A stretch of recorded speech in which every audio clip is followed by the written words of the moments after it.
You're listening to Were You Still Talking?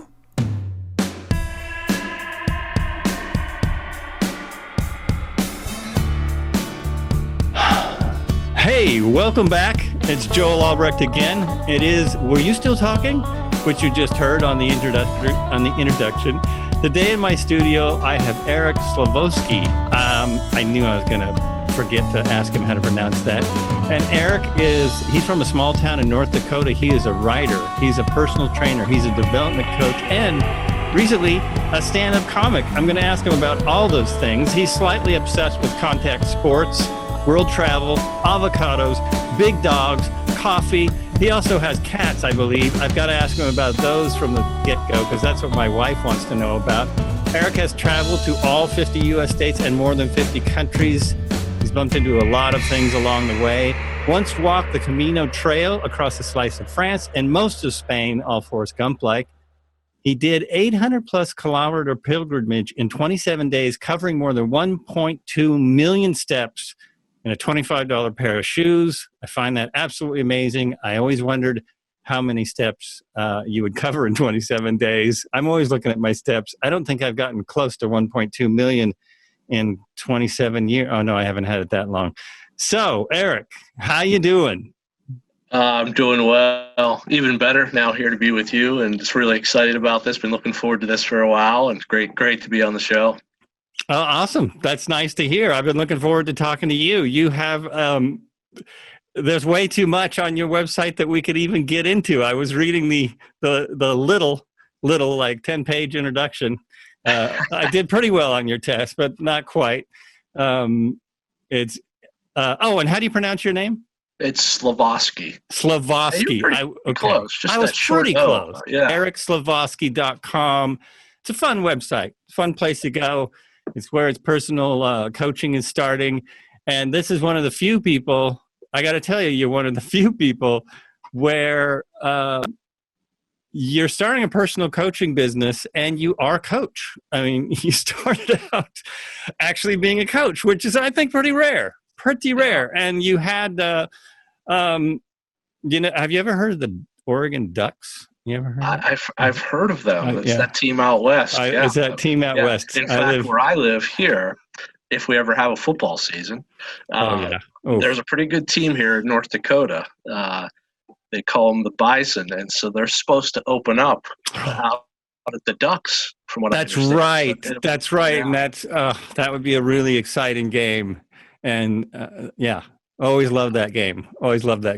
They play them almost. I sure hope it happens because I think a lot of people are curious just to see, because North Dakota State's kind of been this powerhouse at the Division I AA level, but then Oregon's a whole different level, of football. So it would be very fascinating to watch that game.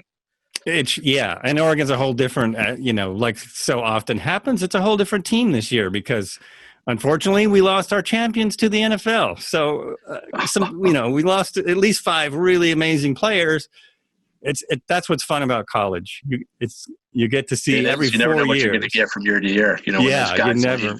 Because there's always those young guys that step up. That people have those 18, 19-year-old kids that you're like, who's this? And like, oh my goodness, this guy's good. And then you have this whole new sort of your team for 3 or 4 years, and the new guys finally get their opportunity to play. So it's always fun. It is. It's a really fun thing to watch. And you coached one of the winningest teams in college football. I coached. I would say we were not one of the winningest. I would say we were a little further down the line there as the rankings go. In fact, we were so far down the rankings that they wrote a book about us. They write a lot of books about coming in first, and so.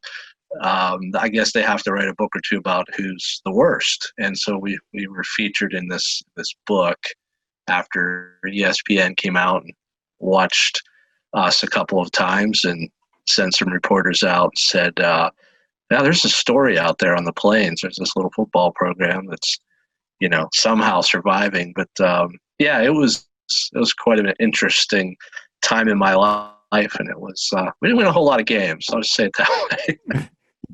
You didn't win a whole lot of games, but I understand you still kept up a winning attitude. You still had fun playing the game. Is that right? Absolutely. I mean, Yeah. I mean, I could fill a podcast, I think, just, going through the stories of the young men that I coached and the heart, and the grit and the determination.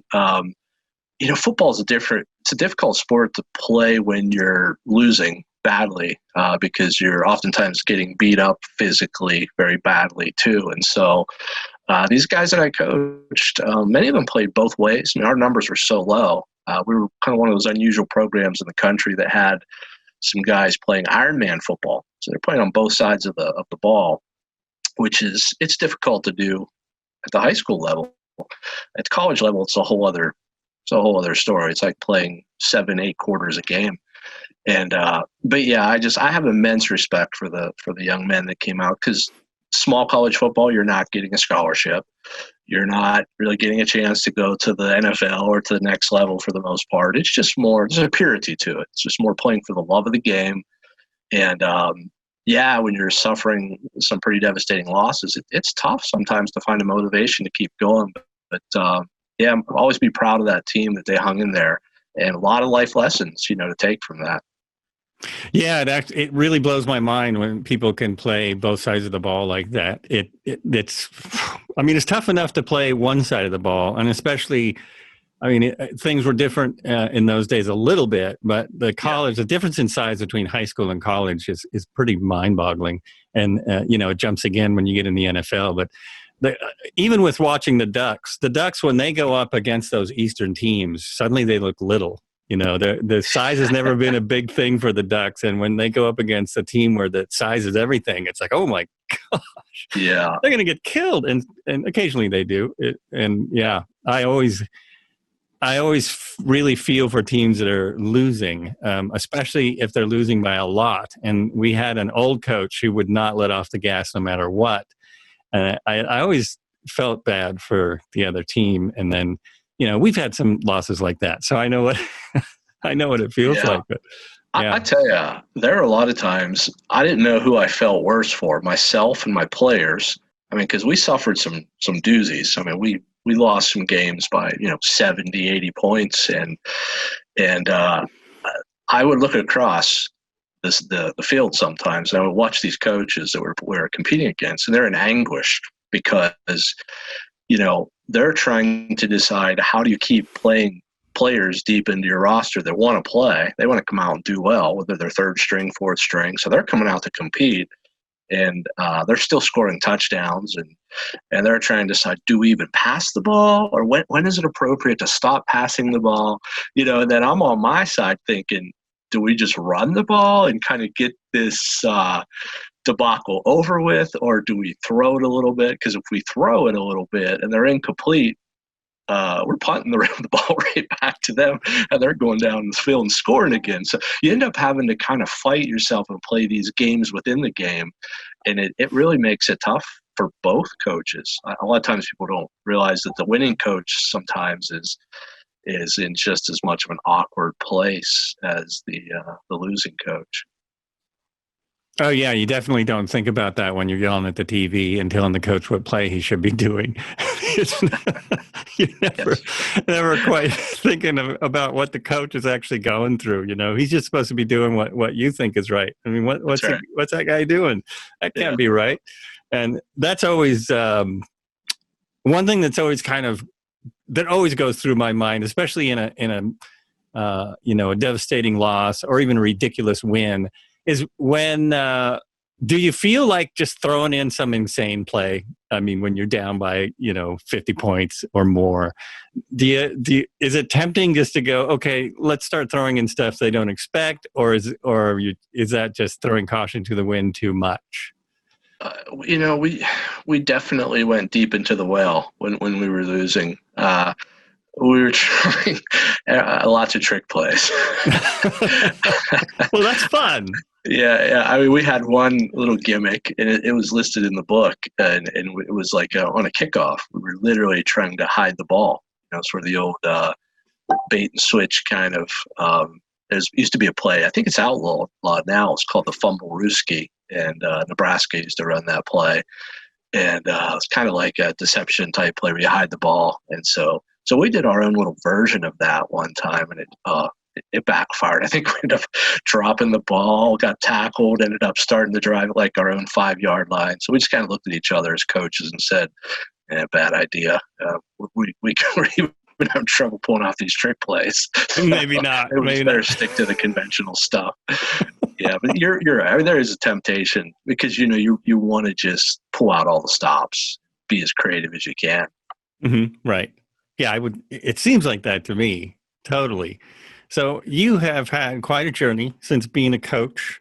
You've gone to all 50 states, which I have a dream of doing. I've gone to maybe 20, but I've always thought it would really be fun to visit all the states.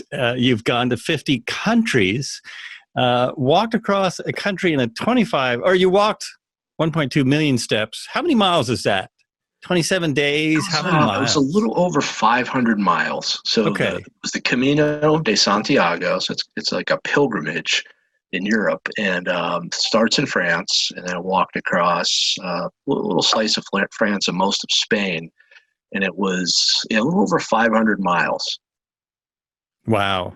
And did you think I'm going to be tough and wear a $25 pair of shoes, or were you not really thinking I would need a better pair of shoes, or never? They were comfortable, and okay.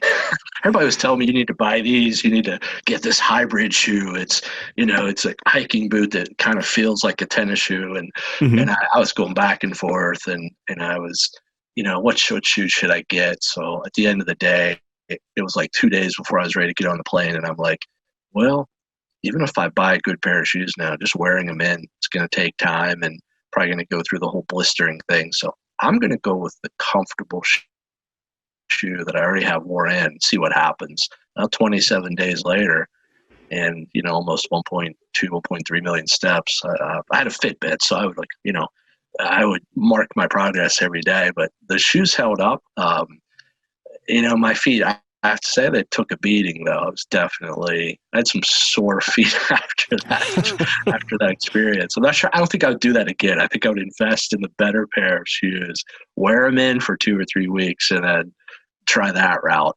But somehow made it through that. So if anyone is listening to the podcast and thinking of doing the pilgrimage, get a good pair of shoes. Yes. Best advice, and make sure you understand how to treat blisters. That'd be the second thing, because they're going to happen.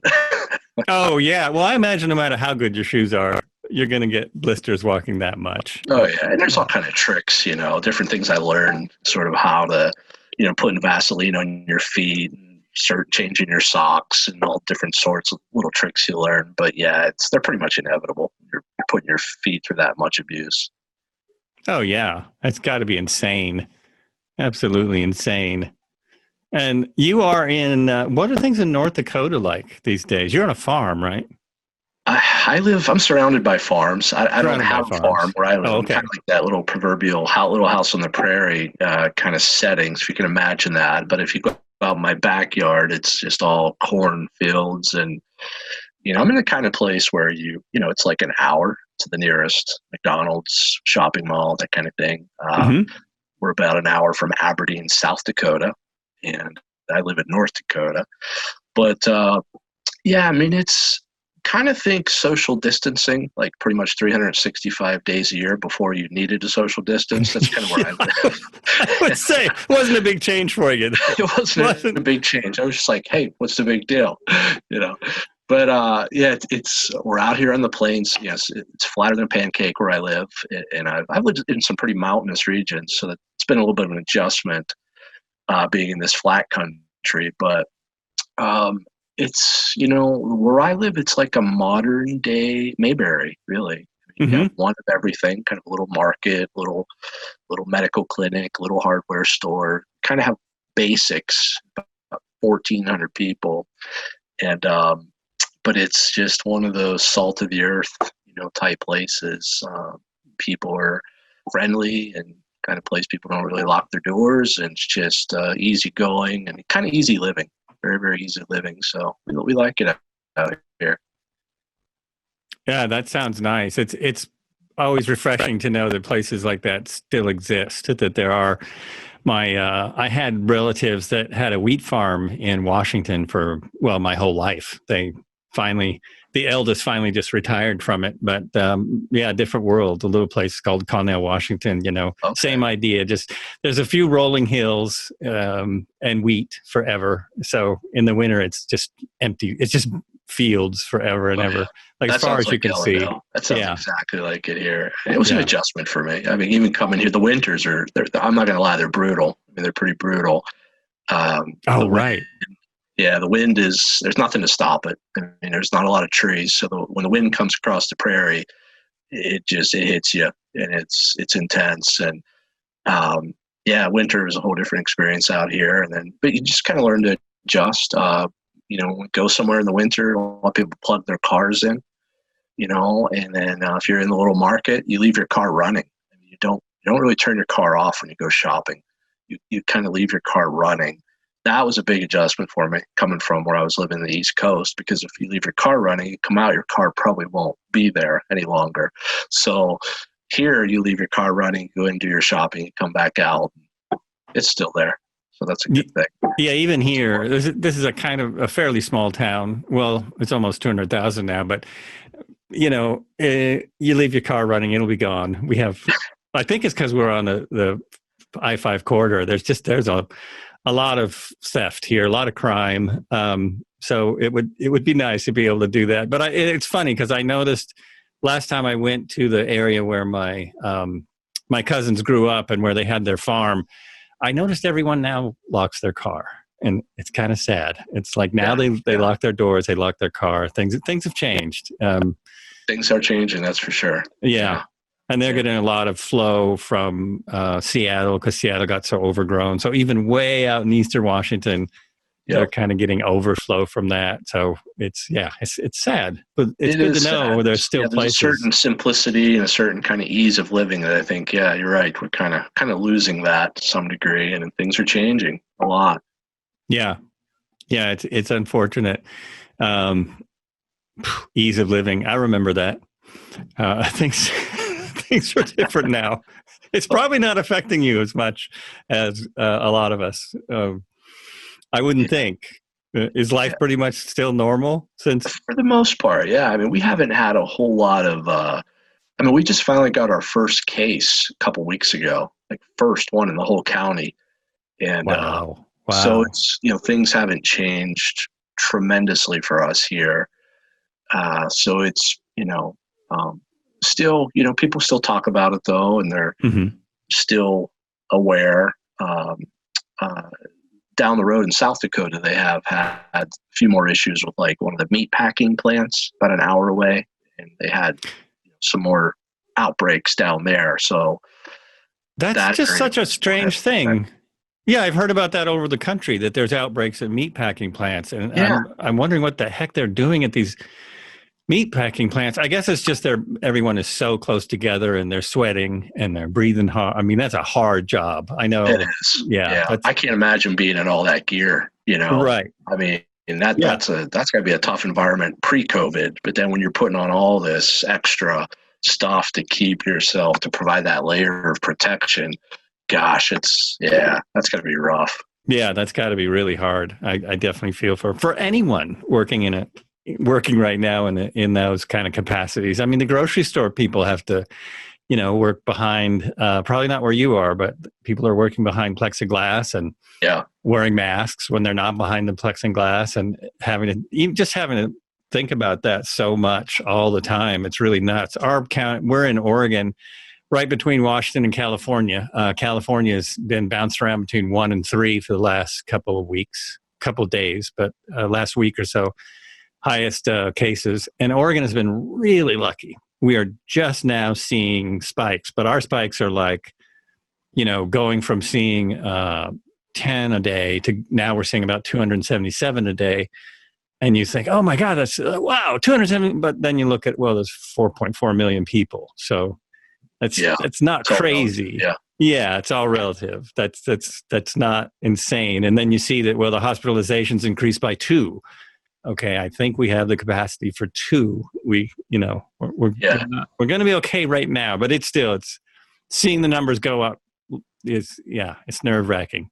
it is. It Definitely really nerve is. And then, wracking. And because you just have these pockets right now, it seems, places like, I think like Arizona has been hit pretty hard with some increases. I know my daughter's in LA right now staying with some friends, and she said they're closing some, I think it's bars and restaurants in some certain counties in LA. And I know got some friends in Florida said they've Mhm. had some pretty big increases there. So it's, just certain pockets, it seems, in the country is really, really experiencing some big surges.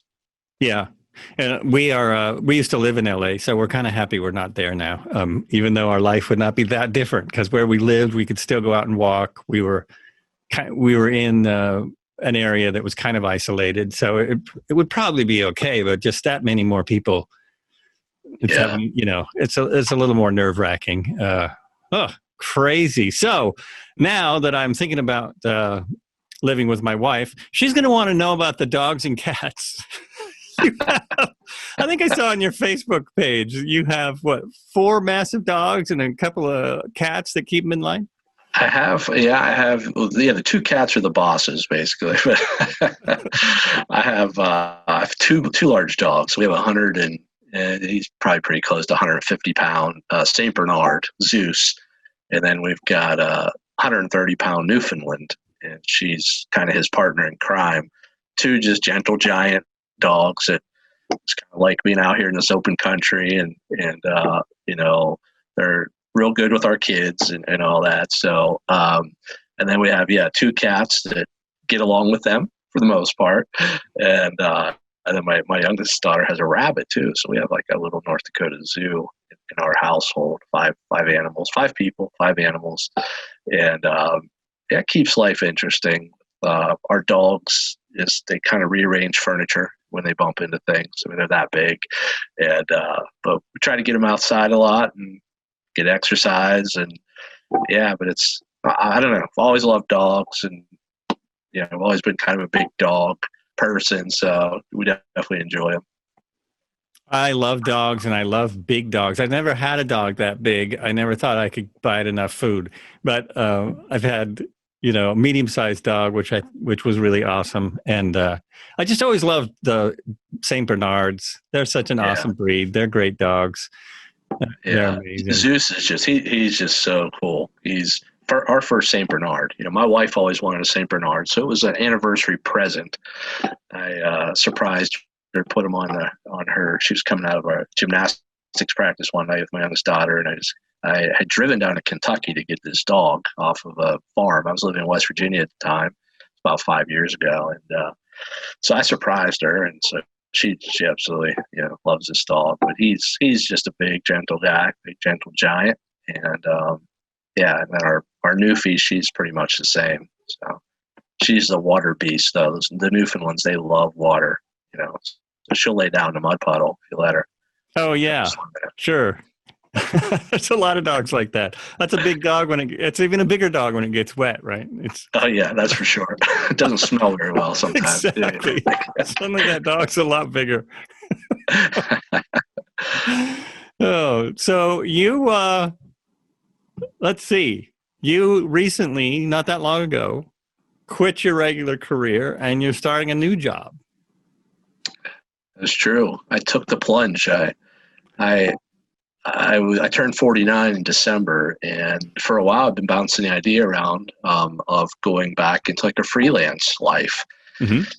And just the circumstances with some cutbacks where I was working at a small college here, and I transitioned out of the sports coaching, but I was still teaching, doing administrative work, and I really started giving more serious thought to doing some more writing. And also, I started this coaching academy course over in London. My wife's English, and so we'd spend a lot of time in England, kind of going back and forth. In fact, my 2 oldest kids are going to go. The oldest daughter goes to school already in England. My son's getting ready to go over for his freshman year here in the fall. So I was taking this coaching academy course, and I I really kind of plugged into something that I thought this is like personal development coaching. Like, wow, I can use a lot of my life experiences, the sports coaching, the teaching, the mental health background that I have with counseling. Like it kind of is like the perfect storm of, I guess you could say, people skills and things that I'm interested in. So I started taking this course, and I was getting closer to graduation, and I really realized, like, this is what I want to do. I want to do this. This lights me up. Like, I want to do this, and I want to be at home. My wife works out of the house, and I'm like, I want to write. I want to speak. I want to do a podcast. And I started just kind of all of a sudden, really thinking about, and I don't know, maybe it's turning 49 too, kind of did it to me. I was thinking, do I want to stay in this job that's starting to become a little bit more like a soul-sucking type job, that I'm staying in it for the health insurance, I'm staying, all these reasons, and my two oldest are leaving the nest, and I'm kind of like starting to think a little bit more about what do I want to do now. And so it was a big pivot for me. Unfortunately, my wife was very supportive. She said, "You do it, just jump, take the leap, then it'll catch you." And so in December, I handed in my resignation, and I 2 weeks later, I had a stand-up comedy gig that I was doing back on the East Coast. It was a show that I did with a friend of mine, kind of a storytelling, music, and a stand-up show. And that was kind of like my first creative project that I ventured out onto on my own. And now it's been developing my coaching business, finishing up my course, getting back into some freelance writing projects and things like that. So it's been an exciting, nerve-wracking, and of course I'm doing it all during COVID, right? I picked a great time to just kind of launch in the middle of the pandemic. Right. Yeah. Which is, there's a lot of stories like that out there, that people are start something and then boom, the world shut down. Yeah, but exactly. Unfortunately and fortunately for you, it's for what you're doing, it's maybe a really good time, because You're right. there's a lot of people that need that kind of help right now. They need, any kind of help, but definitely, I can see that you're about encouragement and striving to be better and all those different things. And again, I just, I see to me, it's like everyone wants to be a personal coach. Yep. I've had people tell me, yeah, you should be a life coach. I'm like, what? I barely got out of school. So it's really refreshing to see someone who's been to 3 different colleges, who's coached for years of his life. You've actually done a coach. And then you went back to school for it was 2 years, right? You went back to school for 2 years to learn about coaching, which also gave you another 2 years to look at it and see, is this for me? Why you kept working a job. I think it's refreshing to see that. It feels like you would have a lot to give people, a lot of life experience, and now a lot of training to give back to the world. I appreciate that. Thank you for that. It's been very empowering for me just to kind of go through the process. And when I worked in mental health is so much of a question of kind of looking at your past and looking at the why am I this way, or why do I feel this way. And one of the things I really enjoy about coaching is just it's really looking at like your strengths and some of the limitations that we put on ourselves, like the stories that we tell ourselves, or the stories that society tells us, the stories that our parents tell us. And a lot of times those things they're self-limiting, but coaching is also very, very forward focused, so it's kind of drawing in, what do I want out of life? What do I want my life to look like? And then getting clarity around that and getting that into alignment with your values and beliefs. And it's that forward focus that really, I think, a lot of times gets people to kind of engage their creativity, their imagination, and things that a lot of times you haven't used since you were a kid. You think about how the average kid kind of gets through the world, and it's sort of using creativity and thinking up things to do and using their imagination. And I think when we become adults, a lot of times we're like, okay, fun's over, it's done. That's part of my childhood. But coaching, I just really kind of help people re-engage with that. And that's been, I'll tell you, that's magic. It's been really, really exciting. I was talking to a guy earlier today that just in the last 6 weeks, he just left his position, was working in a pool company, and he wanted to be a personal trainer. And he got out of the pool business just within the last month and a half, started his own personal training company. He's got 8 clients already. He was scared to do this 2 months ago. I talked to him today. He's through the roof. I cannot believe that I'm doing this. And I can't even believe it. So it's so exciting to hear stories like that. And he's I think he's mid-40s, and he was like me. He was kind of afraid to take that plunge. The fear, the self-doubts, the stories we tell ourselves, the imposter syndrome, those kinds of things sometimes we can get in our own way. And coaching really helps people unlock themselves. And so, yeah, it's been a good fit for me. That's awesome. And I can relate to all those things as I'm an actor. I was a musician. Maybe I still am. Now I'm a podcaster. So all that stuff hits me every day. I'm always like, should I even put this podcast up? Who am I? Who am I to be? Who am I? I say that. Yeah, I say that far too often. Yeah, that's kind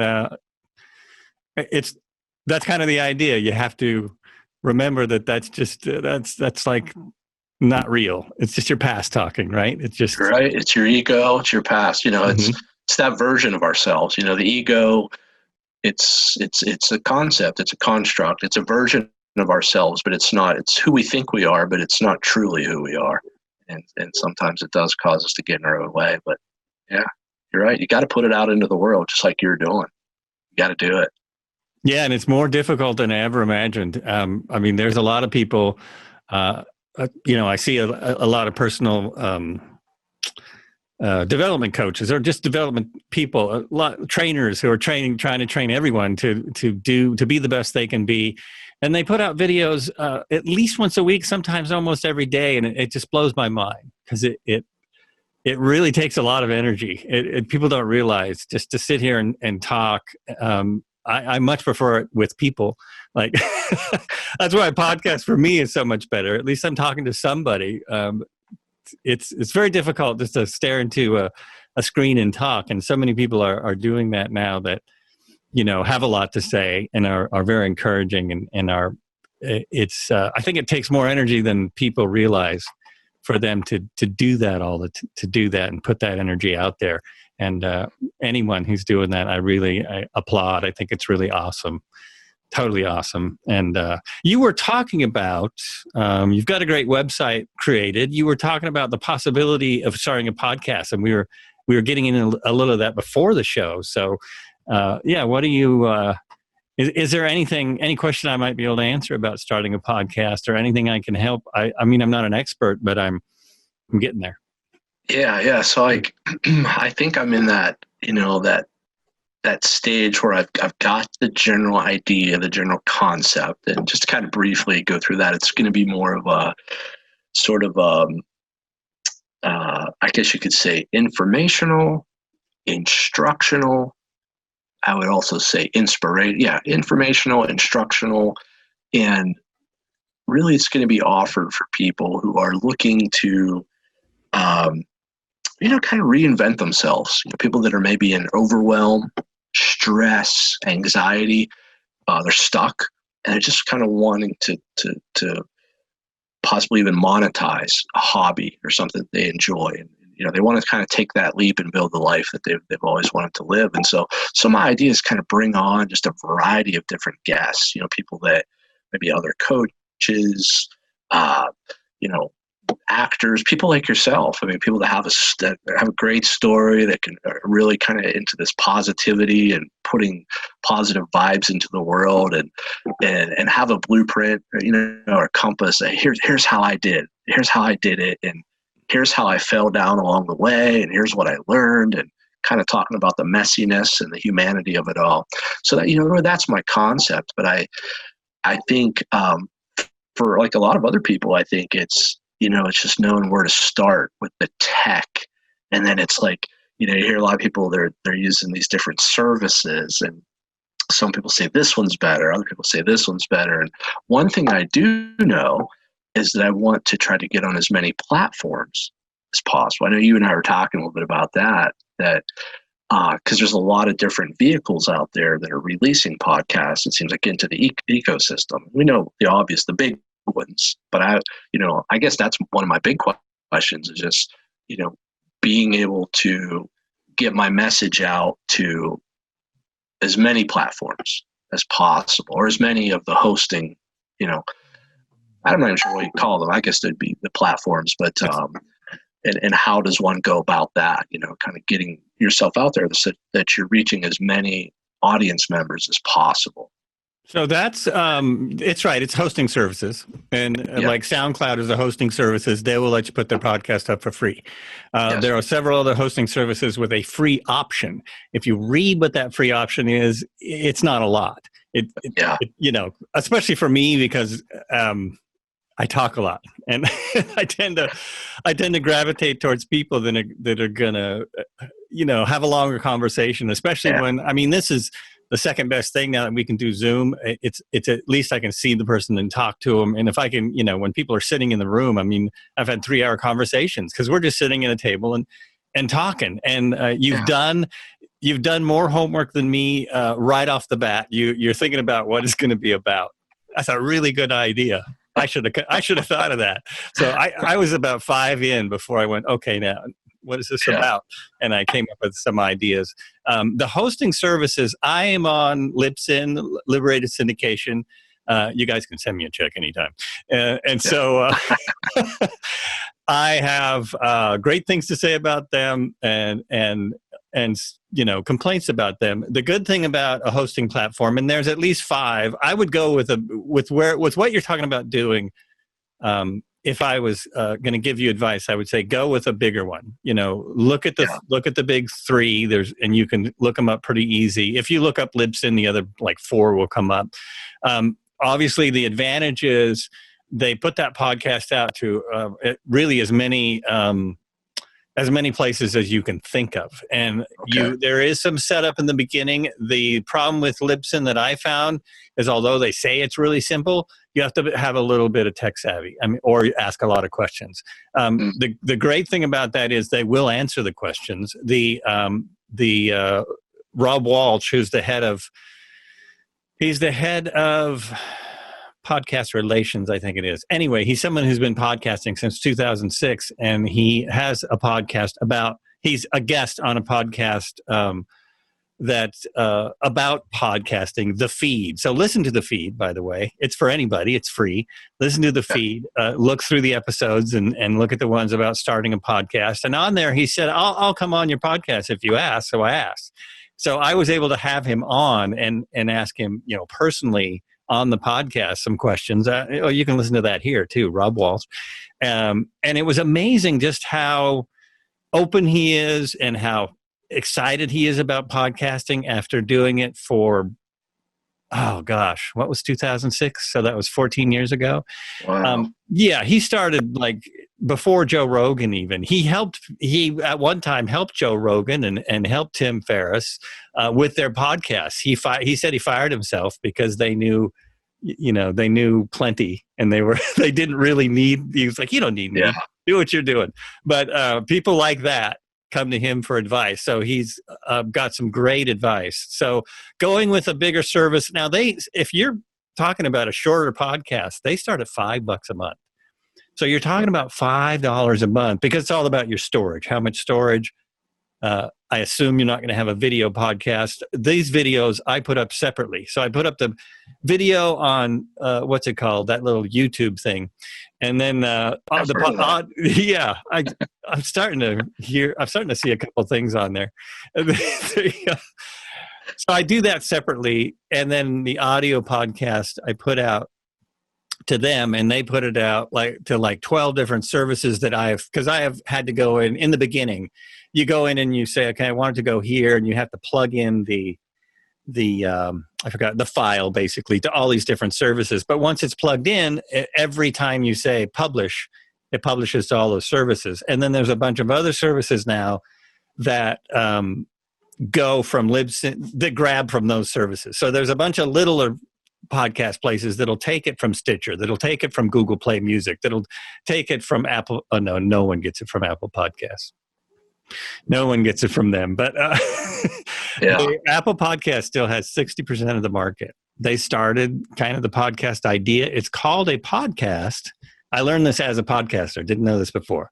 It's called a podcast because Apple realized that people were doing these and decided they would put them on the iPod.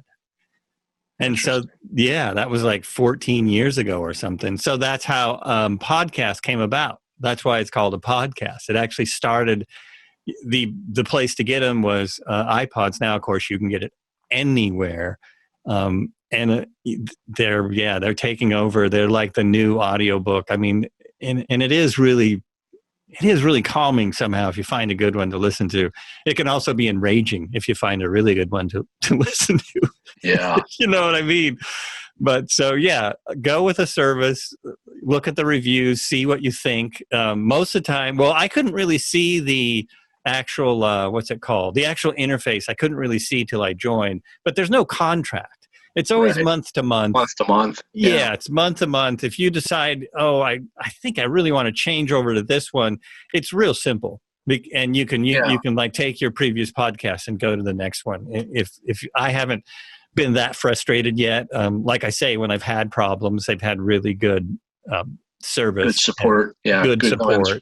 Yeah. I guess it triggered another question then for me then. So you're obviously using Zoom. So I've looked into some different remote recording services as well. So I think Zencaster, I believe Squadcast. So is it possible, is it necessary as a new podcaster to also sort of get one of those subscription services, or is it, like we're using Zoom right now? Is that that is a really good question.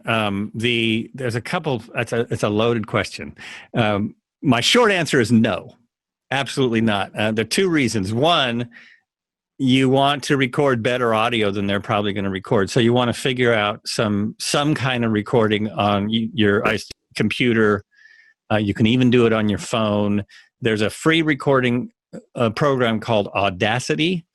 It is a huge learning curve, but if you really only have to learn three things. Like if you learn a little bit of EQ and a little bit of compression for a voice, that's really all you need. And how to plug. You already know how to plug a mic in because I can see you've got a mic plugged in. So you've already learned that. The other thing about remote recording services is, guess who has that recording? Yeah. They do. They have access to it. They have it's theirs. You don't have the same freedom. And when you go to someone like Libsyn, I upload an MP3, but I still have that recording. That's still my recording. So I still have more control over it, basically. And so if some disaster happened and Libsyn lost everything, I've still got them all. I still could re-upload them if I needed to, or whatever I need to do. So I always essentially still your property. Then you still have the files. Exactly. Yeah, that's a good point. You still have files, so you don't really want to give your files away. It's just not necessary. It's just not a necessary thing.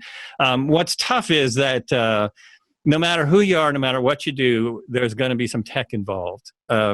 Someone who the larger. I was able to start the podcast because I had a lot of tech. Like, I understand computers. I worked working as an IT person at a small office where I worked. I understand audio because I've been. I wanted to learn it to have better audio on home recordings and things like that. And I learned that the only way to get really good audio for free is to learn how to do it. I've never if I had a ton of money, I would just go to nice studios all the time. I would be sitting in a nice studio now. And if this gets big enough, I will probably hire some people to help. I'll hire some techs. So it's something to think about too. Do you want to hire someone at least to tech it for you in the beginning? Because once you have the basics down of your podcast, then you're pretty much done. You don't need to keep doing it. It's going to be the same no matter what you do. There's not going to be a lot. you're not going to change a lot as you go along. Maybe after 100 podcasts, you'll go, well, I need a different mic. Or if, because you're not a tech person, that's not as likely. But if someone like me, I'm on my third mic, but that's only because I'm silly. And you don't, like, this mic I bought this to replace another mic, and it's more related to recording drums than anything else. I bought a nice podcast mic because I thought I just want to have the best equipment possible. And so I spent a little money that I definitely don't need to spend. You can get a decent, unfortunately there's 10 of them, but you can get a decent USB mic that'll plug straight into your computer without a mixing board or anything. There's also now, speaking of tech, there are also boards. Now I forgot the name of it, but I keep being advertised this board. My buddy even sent it to me in a text. But it's a board that is specifically set up for podcasting. Really? So you can record straight to it, which means you can podcast anywhere. And it's about the board. It's little. It's probably this big. It's a very small unit. It has a couple of inputs, and it has inputs like for a phone. So you can record someone on the phone and your own self, just like it's already set up for it. So there are several things like that out there now, and those are about $500. I mean, the board by itself that I use was $1,200 when I bought it. So, the expense is going way, way down. And like I say, you can buy a decent USB mic, because I've talked to people on them through Zoom, and those are only around $100. And then that really ups your sound, because the better you sound, the better your podcast will be, no matter what, no matter what your guest sounds like coming in from wherever, phone or Zoom. I have the advantage of being able to go in and I do some audio fixes. So that's another thing that a lot of people hire someone to do. So, a lot of people who start a podcast, they hire a tech person, they hire a producer, and the producer then you don't have to worry about putting your podcast up and editing it. The producer does that basically. And then they hire like a promo person. So those are kind of the things you got to think about when you're doing it on your own. Think about the tech. Think about you're suddenly a producer, and you're going to have to promote it somehow. And the greatest thing that Rob Walsh said on my show, and I've heard him say it at least 4 other times on his own show, is podcasts still grow by word of mouth. So that's actually, for people like us, extremely encouraging. It's still the people sharing the podcast. So please share this podcast, whoever's listening. If you like the podcast, share it. Thank you. And then, so, it's creating email lists. It's being on social media. You have a fair amount of friends on social media, having your friends share it out there more. I mean, the biggest podcasts out there now were really aggressive about helping people get it out there, helping people share it, helping people, making their people know about it. Being a best-selling author, of course, helps, but just to start with, it's not about, I guess what I'm trying to say is, it's not about spending a ton of money on advertising and stuff. And there's nobody has found like the golden ticket to advertise a podcast, which I find very interesting. People are still fumbling. Another interesting fact, podcasts have gone up by 900,000 since I started. So just since I started, it was a fairly small niche. Just since I started, which is about a year ago now, 900,000 people have added their podcast to it's really incredible. And a lot of them, another thing that statistics show, Lipson statistics, because they talk about their statistics on the feed, is that a lot of people never get past 10 shows. So if you can make 10, you're on your way. If you can get past your 10th episode.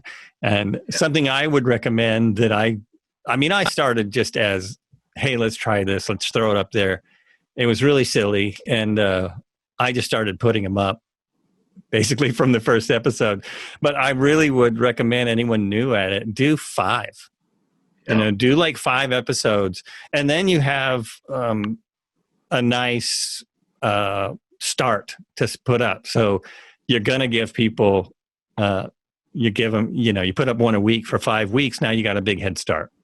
So now you have a 5-week window to keep booking guests and keep going and keep doing stuff like that. I've read about that too. Just that, sort of almost like the batching in a way. It's almost like it's the Netflix phenomena. If people start listening to you and they're like, I kind of like this, I'm going to tune into the next one. And it's like, I kind of like that second episode, I'm going to check out the third episode. It's like, if they have to wait, they're less likely. But like Netflix realizes, boom, they drop content, it's like there's the whole season, or there's, it's just like giving people that opportunity to be, I guess, almost like binge. It's that binge behavior type of mentality that you can tap into, especially because I've even thought about maybe doing anywhere from 5 to 10 podcasts, batch producing them, maybe 5 or 6 where just me talking, so people kind of get to know me,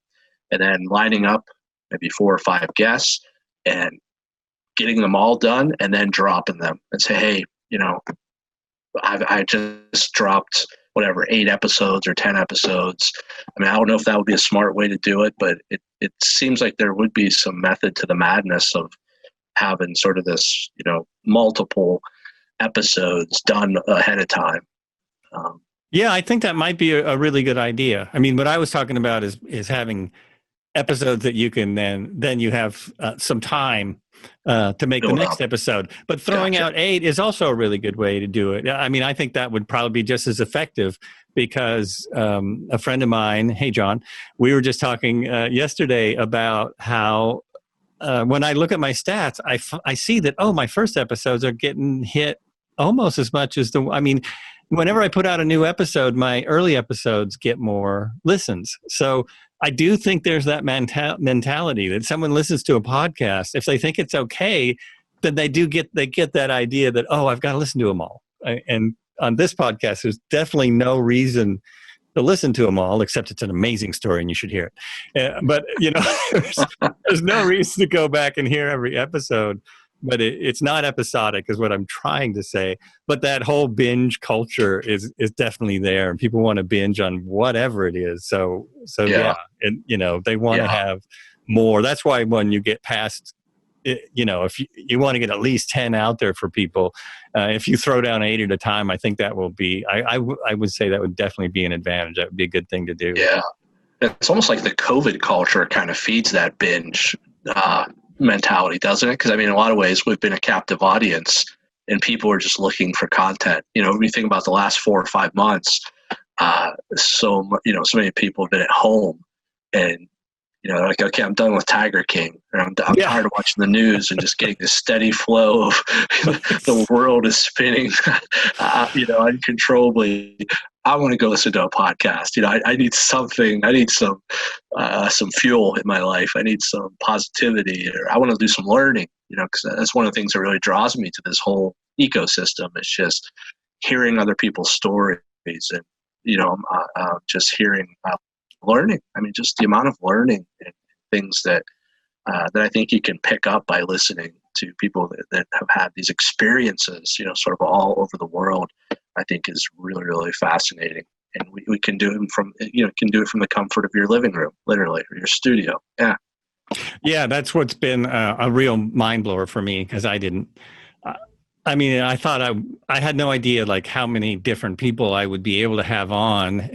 It's really helped to have a podcast guest service. It's saved my podcast in a way. I took a month off just because I was overwhelmed when this all started. It was overwhelming to try and think of, well, how am I going to do this? Because telephone podcasts are okay, but I don't know, it's tough. I really like having people sitting here and talking to them. So once I did a Zoom podcast, I was able to just think of, hey, this works too. This totally works. I can do this. And people are responding. I can't believe how many people responded to the little newsletter and asked to be on the podcast. That's totally blowing my mind. I haven't even caught up to that yet. I have some work to do, but it's really been mind-boggling. The weird thing about the crisis is that from what I've heard, the listenership of podcasts has gone down. Really? Well, because people aren't in their car and at home, they're with all their kids. Suddenly they're at home with all their kids and dogs. And so it's hard to listen to a podcast. I mean, especially if they're listening to a Joe Rogan, because you might not want to listen to that with your kids. It might not be what you want to have on, or several podcasts of that ilk. But the amount of podcasts being produced, no surprise, has gone up because lots of people are at their home. Lots of people are they already had a business that they wanted to promote. And that's something that's new too. Podcasting is it's turned into this, somebody got the idea out there that a podcast is a great way to promote a business. And maybe it is, I'm not sure. I think that kind of wave will go down. I mean, and with what you're doing, it's different. It's not just, it's like, it's more part of your business. It's more part of it. It's, you're trying to help people, which is a big part of the podcast industry is putting good information out there for people. But there's a big, you've got to have a podcast if you've got a business thing, which isn't necessarily, no, you don't. Yeah. To me, it's like, if podcasting isn't fun for you, I mean, if you do those first 8 and you think it's a huge chore, it's not going to work out for you. Like I get so psyched up, especially by the middle of a podcast. I just love it. I mean, I love, sitting down with different people all the time and figuring out where it's going to go. It's really exciting to me. And have I ever not liked the result? I think I've always liked the result so far. Yeah. So I relate to that. I mean, I feel like I'm a kid in a candy store right now, just listening to you talk. Like it's like, oh my gosh, I just want to, I want to hear more of this, because it's just, I really love the, just the opportunity of sharing. And I think that for me, podcasting, even though it will go hand in hand with my business, I think even if I didn't have the business, podcasting is something I would really want to do, because it fits with I love to talk. I'm curious. I'm always the guy that when we're out, and I'm tailing behind the rest of my family, and they're like, "Who are you talking to now?" And I'm like, "Oh, just talking to this guy that, we started talking about this." And they're like, "How do you know him?" I'm like, "No, I don't know, but I do now." Yeah. He's a Facebook friend now. So it's just sort of this curiosity about people and their stories. And, this is only like my fourth podcast that I've been on. I have to say, when I know I'm going to do one of these, like I woke up today and I'm like, I can't wait to meet you and just to be on the podcast, because I'm like, this is just my element. I love this, this whole experience. So yeah, it's it got me to thinking is I'm just going to have to take the leap and kind of get through the tech, and it's a lot like writing. I've heard writers say, what do you like more? Do you like having written, or do you like writing? Because all writers like having written. Once the book's out there and it's done, and they're but I like the process of writing too, and I think it's going to be that way with podcasting. I don't want to be the person who always wants to have a podcast. I want to be the person who's doing the podcast, and that's going to take. It's just like anything else. What they say, there's a devil at every level, right? And it's the initial level is, for me, is going to be getting through some of the initial tech and the equipment and probably the editing and some of the things that you were talking about. But I feel like once I get over some of those initial hurdles, then it sounds like once you've done the initial, that it's not like you're having to reinvent the wheel each time. Then it's just a matter of kind of rinse and repeat. Once you sort of understand sort of the basic steps of the editing and the tech and that kind of thing. So yeah, so I know that's kind of imminent for me, and I'm a little bit scared about it, a little bit like, oh gosh, just jumping into a lot of stuff I don't know a whole lot about, but that's why there's people to ask questions. Even what you've shared with me has been so helpful. I mean, I'm sitting here taking this in because picked up some pointers today. Well, also, you have, is it 4 children? I have 3. You have 3 kids. Okay, Yeah. so there you go. There's your tech right there. You got. I thought about asking my son because he's pretty sharp, and There you go. well, okay, maybe this be a little part-time job. Say, Yeah. hey, you want to be my podcast Well, production manager, my editor slash jack of all trades podcast guy before you go to England, and then maybe Dad will learn it by the time you go to England, back over to school in England, and I can sort of figure out my own stuff by then. But yeah. Young brains, though, they're such a good resource because in most cases they're way ahead on tech than we are. It's like Yeah. I do help my niece, but that's an unusual circumstance. Most kids are way ahead of their parents on tech, You're so right. it's not a bad not a bad resource. You're so right about that. It's their language. I mean, I'm always going to my 13-year-old saying, hey, how do you do this? My phone's stuck in this mode. How do I get out of this? How do I do this? How do I download it? And I remember I was on a flight a couple years ago at Southwest Airlines, and they were telling everybody, to kind of put their tech stuff away and put your phone on airplane mode and stuff and that kind of stuff. And they said, if you're not really sure how to do that, they said, find the closest 10-year-old that you're sitting near, and they'll help you with that. And I'm like, that is so true. It's so true. It is. Yeah. They've already seen it enough times. They know. Right. Yeah, the 10-year-olds will know how to do it. That's right. They'll figure it out. Let the pilot fly the plane, and the 10-year-olds will get the tech turned off, and everybody on airplane mode. Everybody, that's so funny. Oh my God. Yeah, but the tech stuff is a pain in the butt, but it definitely is once you got it down. I still do tech because I am an audio engineer, so I will hear things in almost every recording that I want to tweak, but it's not necessary. I mean, I see a lot of big shows that are probably not doing that. They're just recording the audio, and they edit it up a little bit, but mostly to put ads in. And that's another thing you want to decide is it going to be more produced, or is it going to be more kind of live? And if it's more of a live feel, there's very little editing. I forgot to tell you at the beginning, but I usually tell my guests, if you want me to edit something, if you say something you don't want your 13-year-old to hear, I can edit that out. But other than that, I like to keep it live. And I think the people listening so far, no one said otherwise. I think they like, the live feel. There's been some major, I've made mistakes where I've had to edit, or I've had people drop out, like literally drop off the call. And so I've edited things like that. Fell off a chair or something.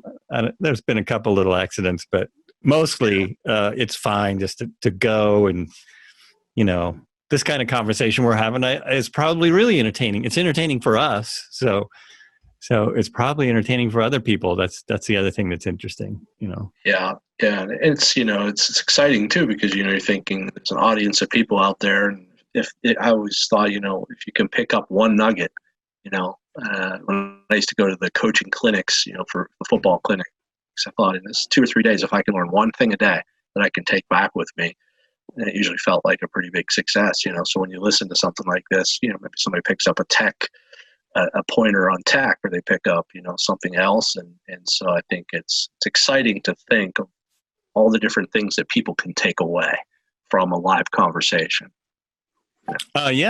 Yeah, that's true. I try not to think about it too much. As far as I know, it's just me and you. Yeah. I can't imagine if I always think, oh man, wouldn't it be great to have a ton of listeners, and so I could get a sponsor and da da da da da. And then I think, but then I would have a ton of listeners, and they'd probably want something. They would have something to say about the show. What you wish for, I don't know. Yeah, exactly. Yeah. Exactly. Careful what you wish for. Yeah. Oh, geez. So let me see. I did want to ask, I'll make this a 2-part question. Yeah. What was like the maybe biggest thing you learned visiting all 50 states? That's a great question. I think really just that each area really has regional differences, I mean, local color, if you will.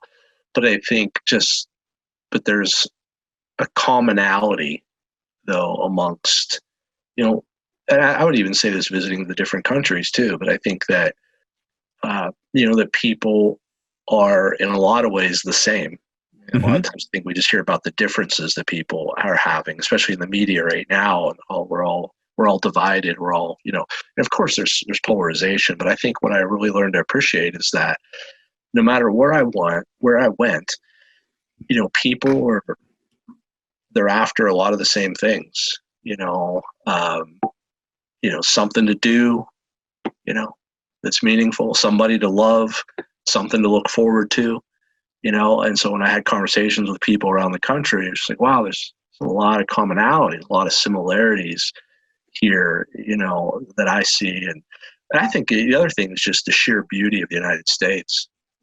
I think seeing different places on postcards is one thing, and then getting out and hiking maybe in, Big Sur, or, getting into the Rocky Mountains and or the jagged coastline of Maine, or the plains of the Midwest. I mean, there's just so much diversity and so much beauty in America, and I think that's the other thing that really just shines through. That it's a big country, it's a diverse country, and it's a very, very beautiful country. And yeah, that really is amazing. I mean, I live in a pretty large state, and I live next to several large states. And even in those states, there is so much amazing places to see. I mean, Oregon has a massive desert. People forget that. Half of it is kind of like a rainforest, but the other half, no, two-thirds of Oregon is basically a desert. And I love the desert as well. And it's the same with California. California is got this massive desert because people think of LA and they think of palm trees, but those were all planted. That was actually a desert. And it must look amazing now since they've somehow got rid of all this pollution. Just poof. Yeah. And, the whole state, then you go up to the northern part of California, and it's a Big Sur area, elephant seals. Have you been to that beach where the elephant seals are? I'm trying to remember where I was at up that way. I was up, I'm trying to think, it's by the Bixby Bridge. I think it was that Highway 1 up that way, but I'm not sure I know that the elephant seals. Yeah. It's right by Hearst Castle, and now I'm forgetting the actual city that it's close to. But so you go north of San Luis Obispo, and it's San Simeon, I think. Yeah, San Simeon. I know what you're talking about. That's it. My now wife and I, girlfriend at the time, we were going to go to Hearst Castle, and so right below Hearst Castle, we pulled over on this beach. We're like, look, oh, there's a beach. Let's go there first. And it's the elephant seals mating area. We had no idea. So there's all these giant seals. Just an example of so much to explore in the U.S. Wow. It was mind-boggling. A male elephant seal is really huge and really ugly, and just something to see. I'm having this image. Really something to see. Probably to see that live is probably a whole other experience. And that's kind of like you were saying, when you see these areas for yourself, or actually see them, and it's not on television, it's just mind-boggling. I still am blown over when I hear people say, "Oh, I went to the Grand Canyon. There's a hole in the ground." I mean, I've heard that from more than one person, and I'm just like, I don't understand how you could think that. Because I went there and was, when I lived in LA, it was an 8-hour trip, so we could go for an overnighter and go camping and go see the canyon, and just blows me away. And there's places like that all over the U.S. I know. Yeah. One of my favorite areas is down like southern Utah, which is not, a couple hour drive from the north rim of the canyon. A lot of people go to the south rim of the canyon, which is beautiful, but I like sometimes going to the north rim of the canyon, and that whole area, just the deserts and the red rock and there's a stretch down in there where you've got, like Zion National Park and Lake Powell and the North Rim of the Grand Canyon. And it's just absolutely stunning. Yeah, my sister. I have a sister that's been to that area twice now, and that's definitely on my bucket list because I've always been to the South Rim, which is it seems like the more touristy area, but also you can take a little walk and go halfway down the canyon, which is pretty crazy. And at the time, it wasn't that crowded. We also, when we first went, there weren't fences. I think they put fences now, but you can walk to the edge, and we walked to the edge on a full moon. And when you stand on the edge and look out, it's like you're standing in space. I mean, it's like you're standing 9,000 feet above the river. Oh, I bet that's something else. Oh, it knocked me over. I mean, I literally had to back up and go on my knees because it was like, whoa, hold on. And then I crawled back over there because you can't see where you're standing on. You can just see the canyon. It's really mind blowing. Yeah. Now you can do it on an invisible glass, not glass, but now they have that. I forgot what it's called. It's like a big balcony. Yeah, it's like that walkway. It's like a walkway. You can walk out over. I don't know if I could do it. I'm not sure about that. That looks scary. I hope there's some good engineers to put that together. Yeah. Somebody had an off day. I don't know. Yeah, I'm not sure I could do that, but it makes me nervous. I haven't checked that out yet. There are so many places like that to see. I look forward to it one day when I can go back to traveling. I know we can travel to all these areas now. The problem is using public restrooms and stuff on the way. Oh, I know. It's like, I feel like going to a park is probably just fine. It's just that getting there may not be. There's probably a lot more people using parks now in that way. Yeah. I guess the parks are really full right now. That's what I'm hearing. Yeah, we drove through Yellowstone about 6-7 weeks ago, and the park was still closed. We just kind of drove through the part of the park where nobody really goes to, and not the place where you don't have to pay. And but the main kind of touristy part of the parks were still closed when we went through. But it was quiet. It was just hardly any activity, and it was just really weird being.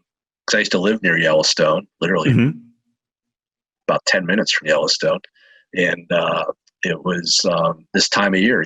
People were packing it in there, and so it's just really odd to see the place in May with virtually empty. Oh, that must be strange. Yeah, I've seen a lot of pictures too of the animals around the lodges and just kind of taking it back over where people. I know there's been a lot of encounters lately. I've noticed. I wonder if like the animals are, like they're wondering where all the people were for a while, and then all of a sudden the people are now starting to show up in Yellowstone in droves, and it's like I'll be on social media and I'll be looking, I'll be like, I think yesterday a 72-year-old woman was gored by a bison in the park, and then there's been some bear encounters. It's like this all of a sudden it seems like there's a lot more animal encounters going on in the park.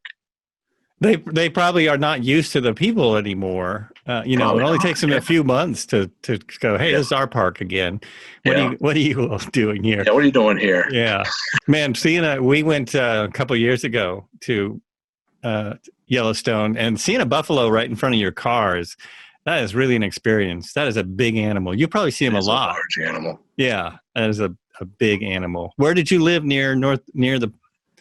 I lived in a town called Big Sky. Okay. For a while. Yeah. That's Montana, right? It's a ski resort town in Montana. It's about 45 minutes from West Yellowstone. And but it's only about a 20-minute drive to the border of the park.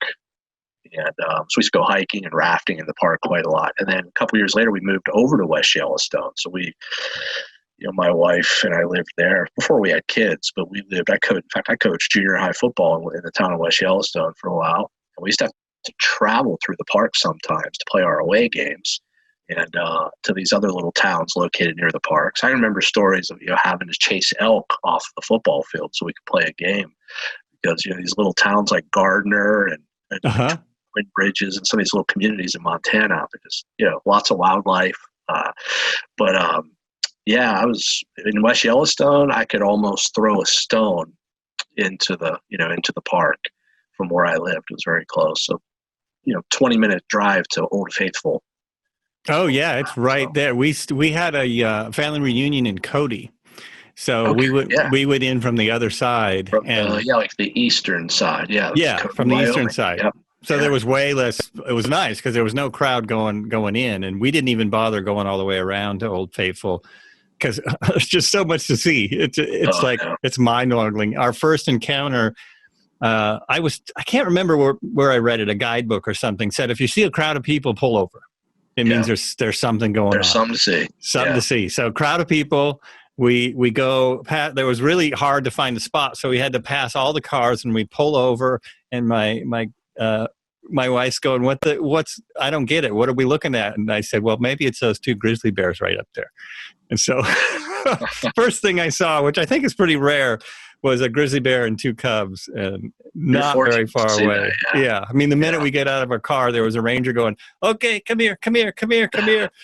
So yeah, it was very amazing. Cool. Yeah. I mean, it's a massive park. I mean, it's just, I think over 2.2 million acres. And I remember reading, I think they can fit, like if you were to take, I think it's like Delaware, I believe, and like Connecticut, Rhode Island, so you could fit them in the park and still have a bit of room left over. So it's amazing when you think about just how big of an area it encompasses. Interesting side note on that. Someone I grew up with, a very good friend of my brother's and still a very good friend of mine, co-wrote the Atlas of Yellowstone. So if you ever have a chance to get the Atlas of Yellowstone, it's a big book. It's the first atlas of a national park that ever been done, which still shocks me. And it has it's just full of information about the park. I mean, geological, animals, history of the park, anything you could think of, maps, old maps, new maps, all about Yellowstone. So you should check that out. They do have it at Yellowstone now at the gift shops. He works, he's a cartographer for the University of Oregon. So it was a joint project between the University of Oregon and University of Montana and Yellowstone. And it's pretty amazing, pretty incredible. I'm going to have to check that out. It's very fascinating. Now they've done a follow-up that's about the ungulates of the Yellowstone. I think it's called the Yellowstone Basin, but they're finding out all kinds of things about those animals, hoofed animals, and how far they travel every year, and what kind of things they do, and that's pretty fascinating too. Wow. They've done a couple of. They've done a couple of maps that show, because they collared one of the, I can't remember what it was. Can't remember which ungulate it was, but they had never seen how far these things actually travel. I think it might have been a pronghorn, but I'm forgetting if it was that or an elk. And they saw that it went like almost 2,000 miles from winter to summer. So amazing, huh? Yeah, it was really something, really incredible. Wow. Yeah, it's an amazing place. There's just so much to see there. So we should probably wrap this up soon. It's been amazing talking to you. I really appreciate you coming on the podcast. It's been an honor to be on. I tell you, I've enjoyed it, and really enjoyed the conversation. Very stimulating conversation, and so appreciate you having me on. You bet. And if you get your podcast going, when you get your podcast going, I would love to be on, and love to have you back after you've been doing it for a while. And I'd love to come back, give you some updates, and have you on as a guest as well. So let's do it. Let's definitely do that. That would be awesome. All right. So you have been listening to Were You Still Talking? This is Joel Albrecht, and my guest today has been Eric, Slivoskey. Eric Slivoskey. Thanks so much for coming on. Everyone, please share the podcast.